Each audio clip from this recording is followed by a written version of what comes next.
Guys, maaga tayo gumising kahit day off natin kasi meron tayong gagawin ngayon, o diba? Naglinis na ako ng bahay. So malinis na, nakapagpalit ako ng bedsheet. 7 AM pa lang 9 AM pa lang ng umaga. Pero nagising ako 9 AM. So, nakapaglaba naman na tayo kagabi. Kaya purog na lang natin. So, medyo makulimlim guys. Kaya,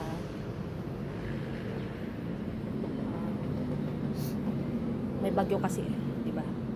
Walang mga nagba-basketball doon eh. Wala. So, tsaka hindi rin naman traffic. Wala tayong traffic doon ngayon. Medyo makulimlim guys, ang kalangitan kasi may bagyong paparating. Ayan, tower. Ito yung pinakamataas na tower. Hanggang 50 plus sila na tower. Okay guys, nakapaglinis na rin tayo. Kaya, waiting lang tayo. Ay, naging blurred. Malinis na tayo guys. Nagiging blurred.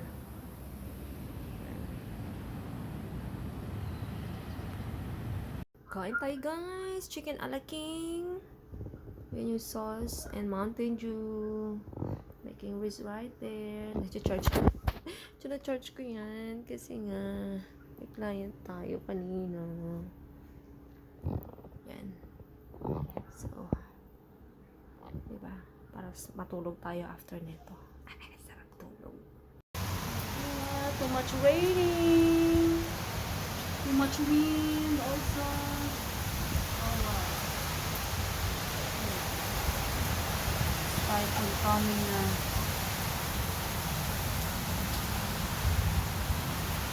Look at the road. It's too much.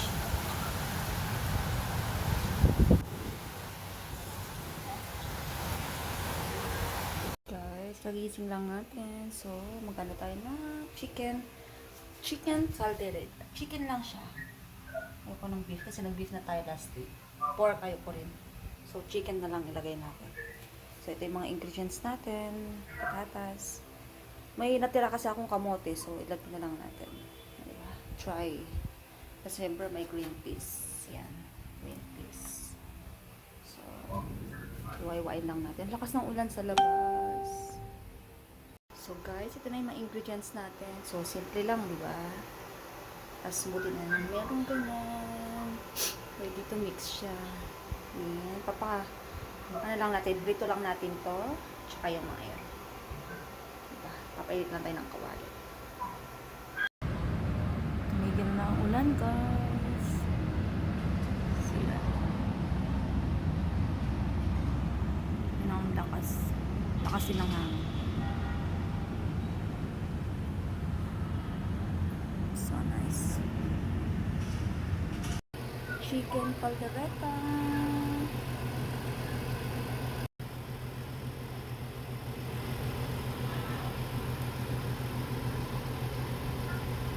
Guys, luto na yung ating calderetang chicken. O, diba? May 3 tab na tayo pang ulam-ulam. Sobra-sobra pa yun sa isang araw. Sobra yan sa akin kasi kung sila namang makakain. So, may pang 3 days na tayo. May sobra pa yan. I'm sure. Diba? Thank you, Lord. May pang ulam na tayo sa work. So, after natin magluto ng caldereta, ito naman yung pagkain natin.